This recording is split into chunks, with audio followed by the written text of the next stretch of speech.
The Lives of the Saints by Father Alban Butler. December 10th, Pope St. Gregory III. Among the members of the clergy who attended the funeral of Pope St. Gregory, he first in 731 was a Syrian priest.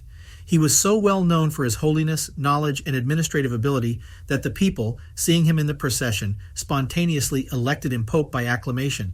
The new pontiff took the name Gregory III. From the administration of his predecessor, he inherited the problem of relations with Emperor Leo III, the Isaurian, who had waged a campaign against the veneration of the sacred images.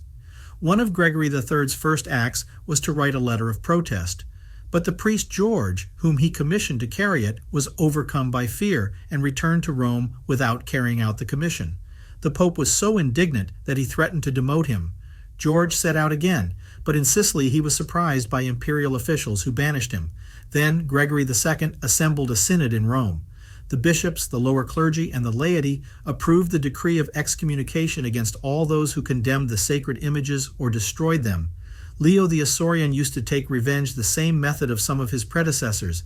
That is to say that he sent a fleet to Rome to take the Pope to Constantinople. However, a storm destroyed the ships, and the emperor had to content himself with imposing his dominion over the papal states of Sicily and Calabria, and recognizing the jurisdiction of the Patriarch of Constantinople over all of eastern Illyria. To this sad initiation of the pontificate of Gregory III succeeded a period of peace, during which the Pope rebuilt and decorated a number of churches and had a colonnade erected before the Confession of St. Peter. On each column was an image of the Lord or of some saint, and before it shone a lamp, as a mute protest against the iconoclastic heresy. The pontiff sent the pallium to St. Boniface, who was in Germany. When the English missionary saint made his third visit to Rome in 738, Gregory wrote to the ancient Saxons a letter composed on the basis of quotations from the Bible, which perhaps did not say much to the addressees, for they were pagans. St. Gregory sent the English monk St. Willibald to help St. Boniface. Towards the end of St. Gregory's life, the Lombards again threatened Rome.